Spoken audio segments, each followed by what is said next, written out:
Imagine um local cercado por paredes, onde existem compartilhamentos de dor, angústia, sofrimento, medo, mas também existe compartilhamentos de alegria, amor, carinho, companheirismo. Parece meio estranho, né, que sentimentos e situações tão distintas aconteçam dentro desse local entre paredes que eu mencionei. E se esse local for um motel? Bem-vindos às Horas Selvagens.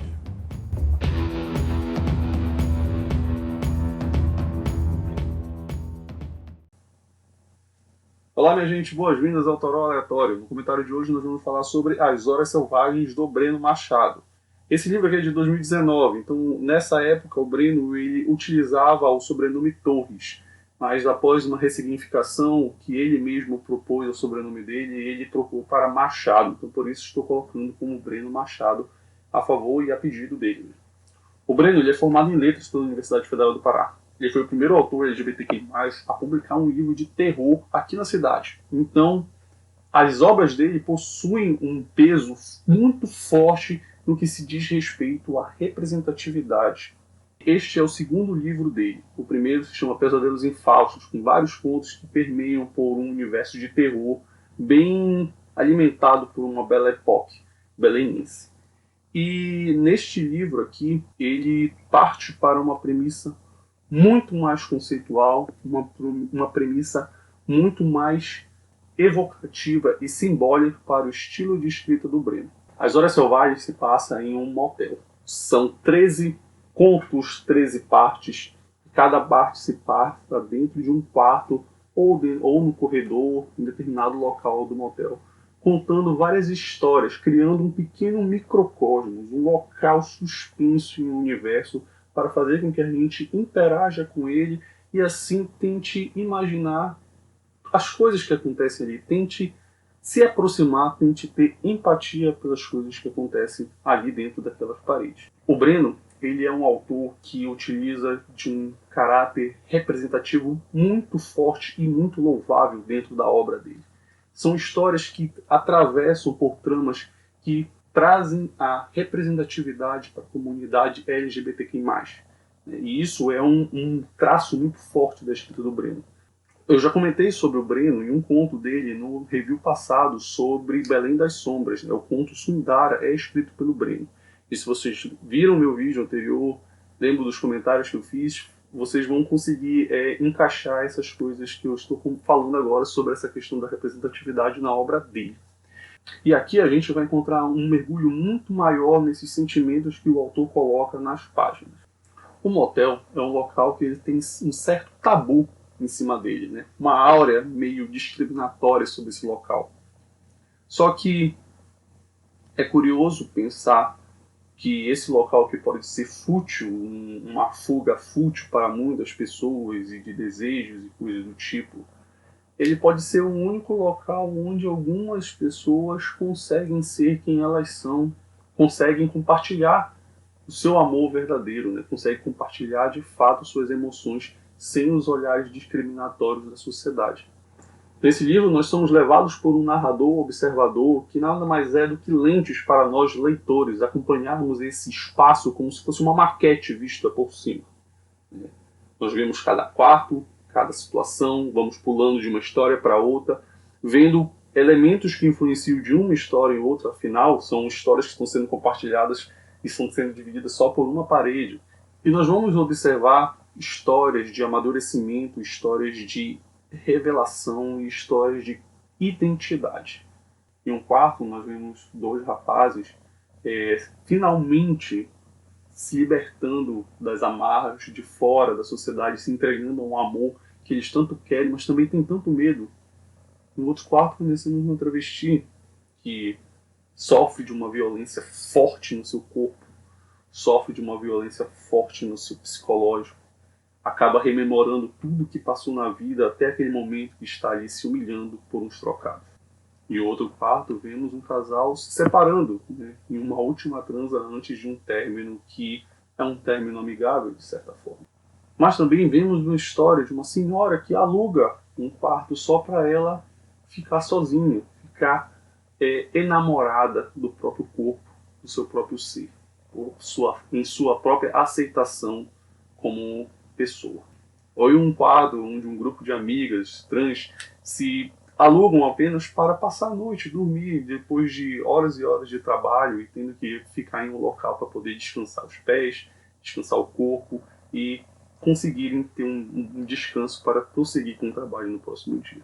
E essas são apenas pequenos pontos, pequenas histórias, dessas 13 histórias que acontecem.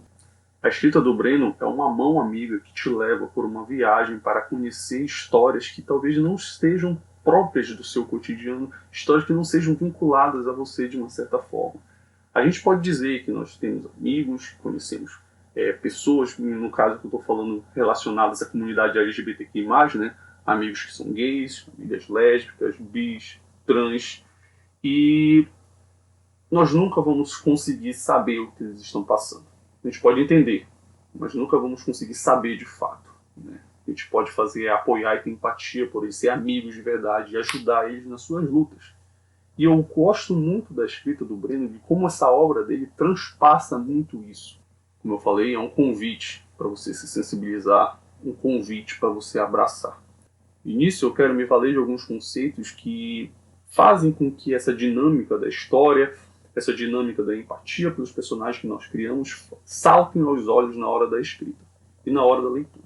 Mikhail Bakhtin, em Estética da Criação Verbal, de 1979, ele fala sobre a exotopia. A exotopia, basicamente, é uma experiência de olhar para fora de si, de olhar para o outro, né? A alteridade, né? De olhar para outra pessoa, de olhar para outras vivências, de compreendê-las, identificá-las e sensibilizá-las. Quando eu digo isso, é basicamente quando o autor se veste de várias vivências para poder construir a sua história. E não construir por construir, escrever por escrever, mas vivenciá-las e dar significado para elas, né? Fazer com que, através da sua escrita, elas tenham vozes. Criar uma carne em volta desses personagens fictícios que vão se beber dessas sensibilidades. E para isso eu quero trazer aqui um trecho da obra do Bakhtin para a gente consiga compreender um pouco mais esse conceito. Vamos lá. Devo identificar-me com o outro e ver o mundo através de seus sistemas de valores, tal como ele o vê. Devo colocar-me em seu lugar e depois de volta ao meu lugar, completar seu horizonte com todo o que se descobre no lugar que ocupo fora dele. Devo emoldurá-lo, criar-lhe um ambiente que o acabe, mediante o excedente da minha visão, de meu saber, de meu desejo e de meu sentimento. Ou seja, existe uma conexão do lugar do que fala e do lugar do que é experienciado do outro. Uma conexão do eu, você, do eu, tu. E nisso nós vemos uma ligação com um conceito chamado devir. Gilles Deleuze, em A Literatura e a Vida, de 1993, ele coloca esse devir literário, esse devir do escritor, que é o tornar-se outra coisa, né? É o tornar-se além para poder escrever. Vocês podem perceber uma certa conexão entre a exotopia, né, e esse devir, né, dessa coisa de experienciação do outro, de se colocar no local do outro para poder produzir algo. E agora eu quero me atentar, eu quero que vocês percebam uma citação do Deleuze, desse ensaio dele, Literatura e a Vida, para a gente poder comentar um pouquinho mais. Escrever é um caso de devir, sempre inacabado, sempre em via de fazer-se, e que extravasa qualquer matéria vivível ou vivida. É um processo, ou seja, uma passagem de vida que atravessa o vivível e o vivido. A escrita é inseparável do devir. Ao escrever, estamos num devir mulher, num devir animal ou vegetal, num devir molécula, até num devir imperceptível. Logo, essa exotopia de olhar para o outro, esse devir de tornar-se outro, acaba se encaixando em um modo de criar vozes. Por isso eu adoro a escrita do Breno. Eu adoro a narração dele. Eu adoro os narradores que ele cria, as histórias que ele ambienta, os personagens que ele propõe para os seus leitores. E eu só tenho a agradecer profundamente essa sensibilidade que o Breno tem em contar histórias magníficas, fantásticas, e que devem ser compartilhadas por muitas e muitas pessoas. O Breno é um autor em ascensão aqui em Belém, aqui na literatura paraense. Eu gostaria que mais pessoas lessem as obras dele, porque de fato são obras que são essenciais. Por fim, o que nos basta é caminhar, então, nos corredores desse motel, conhecer essas histórias sobre fugas, liberdade, sossego, dor, sofrimento, e o que nós podemos fazer no âmago do nosso ser, da nossa leitura, é aguentar essas horas selvagens. Bom, gente, eu vou ficando por aqui. Eu agradeço muito a sua atenção. Se você já leu As Horas Selvagens, comente aí embaixo o que você acha do livro, o que você acha sobre essas histórias, sobre todo esse entendimento que a gente conversou aqui agora. Se você gostou desse vídeo, ficou curioso, dê uma conferida então na descrição aí embaixo, que eu coloco o link da editora Monomito para adquirir o livro, certo? E se você gostou desse vídeo, curta, compartilhe. Se você ainda não é inscrito no canal, se inscreva. Você está caindo de paraquedas aqui, olha o meu vídeo de apresentação e os outros vídeos que eu já fiz aqui pelo canal. Ative o sininho para receber as notificações. E, por último, eu falei sobre 2 conceitos aqui, né? Foi sobre a exotopia, do Bakhtin, e o devir, do Deleuze.